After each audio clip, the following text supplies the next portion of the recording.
Hey guys, so today I'm going to be reviewing the LS2 FF805 Thunder Carbon GP FIM certified helmet. Just going to start by going around the outside, showing you guys some of the features of this fantastic premium helmet. So let's get started. Let's start by looking at the shell of this helmet. If you look at the shell, you'll see that this is 9K Kevlar reinforced carbon fiber. I really like the thickness and depth of the braids, of the cornrows. These are really fantastic. They remind me of the cornrows the little girls in my neighborhood used to wear. They're that defined. I don't know if the camera's picking that up. They're defined enough to remind me of the cornrows that the little girls in my neighborhood jumping double dutch used to wear back in the day. So these are really nice. This shell is, like I said, 9K carbon fiber, top of the line. So I can't say enough about the shell, but I'm going to stop there because I think I've said everything I need to say about that. It's carbon fiber. It's carbon fiber. You can see that the Thunder Carbon has 5 intake vents. You got your chin vent, you got your brow vent, you got your 2 head vents. This is the open and close position on your chin vent. Pulls air in through your chin, moves it across your face. Keep your face cool and keep your visor. Helps to keep your visor clear as well. You got your brow vent. This is the open position. Click it up. This is the closed position. Now all these 2 vents seem like they would be pretty easy to use. I haven't tried it with gloves on, but it's the lever is pronounced enough that I feel confident that I can easily work it with gloves, even with gloved hands. So your brow vent, these are your head vents. Oh, this is closed, this is open. Okay, so moving around back, you'll see that you have your exhaust vents in the back.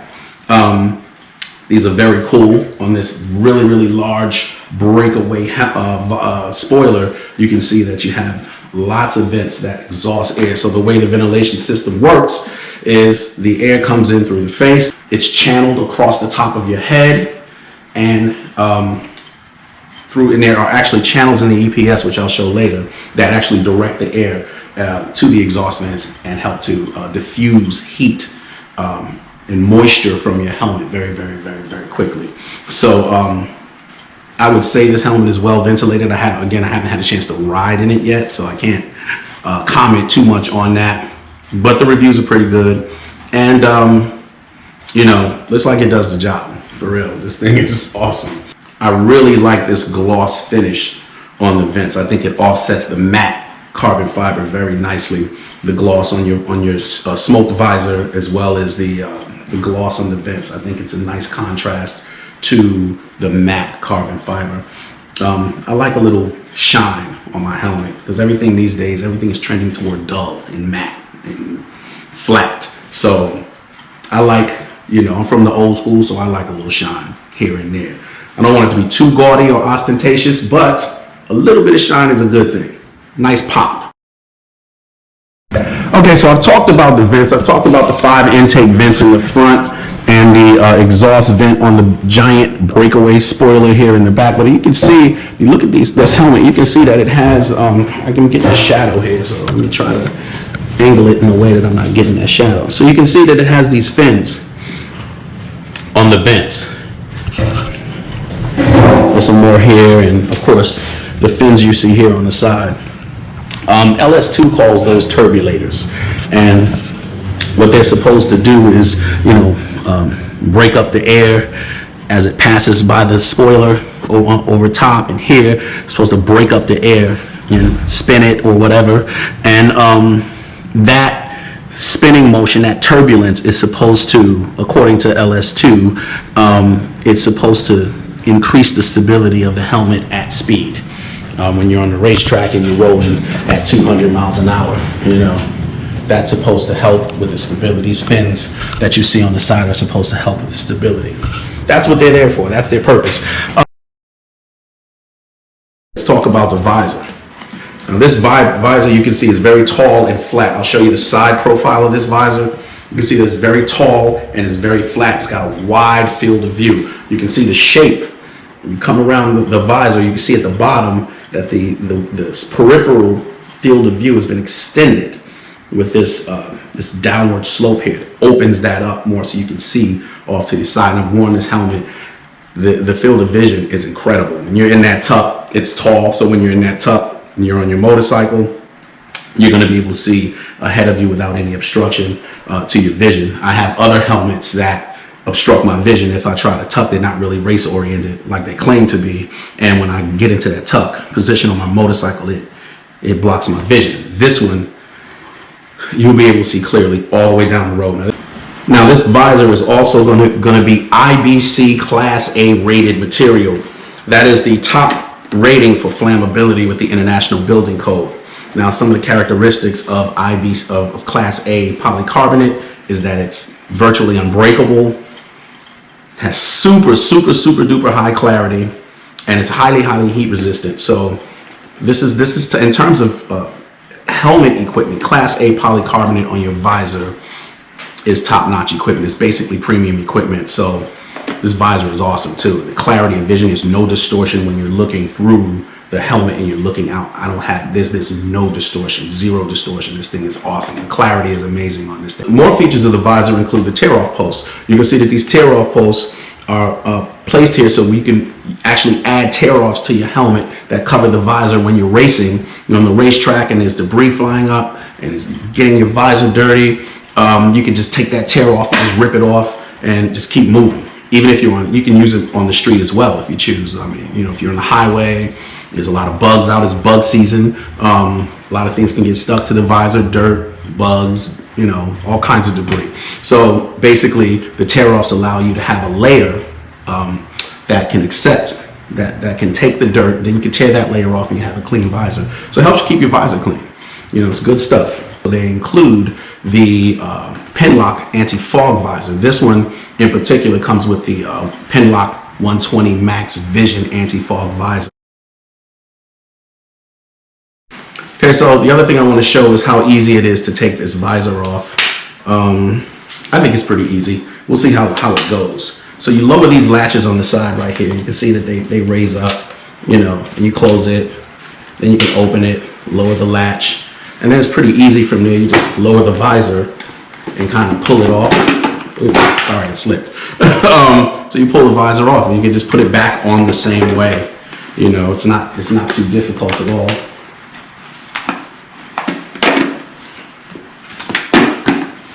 Boom. And now that's on, and then you just raise the visor up. And then boom.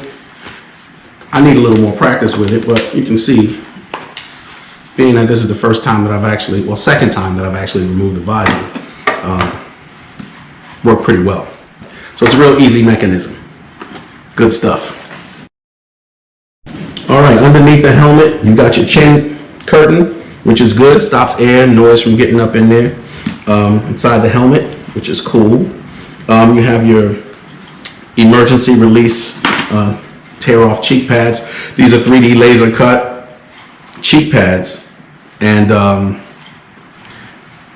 they feel nice on your face. They feel nice and snug. When I put the helmet on, man, these things just cradled my face so nicely. You know, the helmet is a little tight. It's a race helmet, so they're going to be a little snug when you first put them on, but eventually in time it breaks in, and these things feel really good.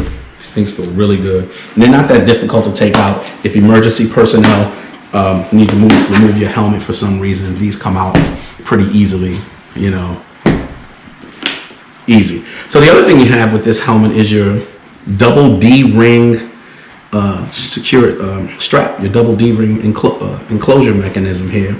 Now, since this is a race helmet, it has the double D-ring. All race helmets have the double D-ring. Again, this is a FIM certified helmet. FIM won't even test a helmet that doesn't have a double D-ring. Okay, enclosure. So I have other helmets that have the ratchet kind of ratchet strap. FIM is not even going to test that helmet. That's, you know, it's not even going to get tested. It's going to get rejected.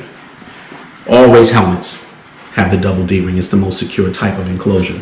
So that's a good thing. So this is the inner liner of the Thunder Carbon. And this fabric that you see here is called silver fiber fabric. Now this fabric is made by infusing 99.9% pure silver into the fabric by infusing it with the fabric yarn. So what this helmet does is it gives you a natural way to have antibacterial properties. It has very strong odor in it because of its antibacterial properties. Then, of course, consequently, it's also odor inhibiting, and it's also moisture wicking. It's also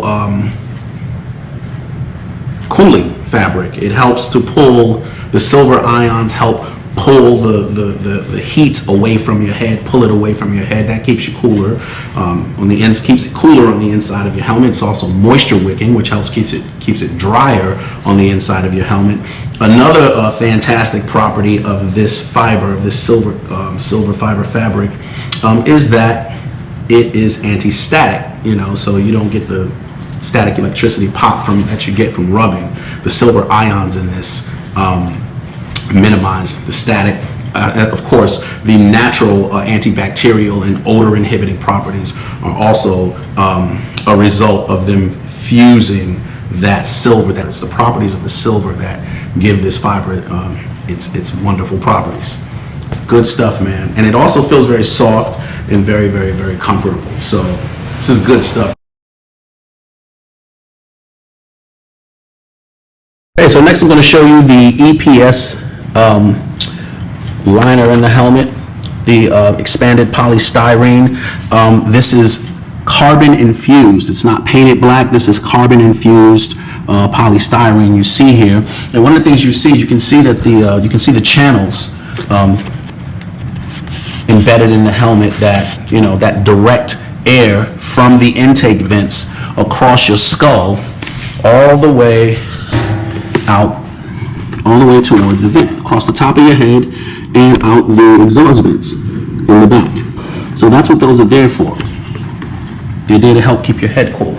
That's pretty cool. A lot of companies that make, or brands that make premium helmets, some of them claim to have this multi-density EPS. I believe Arai, Shoei, and definitely LS2, they all talk about multi-density EPS. What is that? Well, basically, it sounds like a marketing term, but really what it is these premium helmet makers, they like to have, especially ones like this that are like FIM certified. So what they like to do is they like to make sure that there are different levels of density in the EPS that they use in these helmets. So what will happen is you'll have, let me flip this over. So what will happen is you'll have EPS that is along the outside. They'll design the EPS so that closer to the shell in the outside of the helmet, you have the more dense, more rigid material, more hard, more rigid material on the outside. And that's important because when you hit your head, harder materials disperse the impact force, okay? Softer materials will absorb it. So what they do, what they mean by this multi-density foam is they'll put the harder materials, they'll design it so that the harder materials are basically closer to the shell, so that when you impact a surface or an object, the impact force is dispersed around the helmet. And the softer EPS, the lower density EPS, more airy stuff, is closer to your skull, so that when your skull mashes up against the EPS, it's softer and it's absorbing the force of your skull. And that's helping to prevent concussions and other damage, any kind of injury to your skull or your brain. So that's why they design it that way. Now, EPS is, I believe, I read somewhere that it was like 98% air and 2% materials. So one of the reasons why most of the helmets you wear are going to be one use is because your EPS is filled with so much air. That air is an important feature of the EPS. What it does is it absorbs impact. So when your head mashes up in a helmet like this with the multi-density EPS, when your head mashes up against that soft EPS, then you're forcing the air out of that EPS. And when there's no air in it, all you've got is the 2% material that's left. So basically the helmet is no longer protecting your head, because now if you use it again and you hit something, you don't have that soft absorbent liner, and you risk injuring your skull or your scalp. You just have the more rigid outer materials. So that's why helmets like this are more, that's why helmets like this are one use. And I guess that's what they mean by that. And you can wear it again, but don't expect it to protect your head if you have a serious impact. If you don't crack it or there's no visible damage, you could risk wearing it again and it'll look like you're wearing protection, but it's probably not going to protect your head very well. And that's why it's a good idea that if you have a crash in a helmet, even an expensive one like this, if you have one crash in it, it's good to get rid of it. And this is why I said earlier, one of the reasons I said earlier that this helmet, I only intend to use this as a dedicated motorcycle helmet for riding my motorcycle, is mostly because of that one use feature. Because I paid $750 for this helmet. You understand what I'm saying? And if I'm gonna crash on it, I want that to be on my motorcycle. I also ride, you know, of course, anybody that knows, a lot of people know that I ride electric unicycles as well, PEVs. And of course, on my PEVs, over the years that I've been riding PEVs, I've learned that the probability of me falling on an EUC is much higher. I've fallen many more times on my EUCs at speed, slow speeds. I've broken bones on my EUC. So far I've never broken a bone on a motorcycle, okay? But I've broken bones on my EUC several times over from falling. So the reality is because the probability is higher that I'm gonna fall on my EUC, I don't wanna risk that fall on a helmet this expensive. I wanna reserve that possibility only for my motorcycle. That makes good economic sense, right? I hope.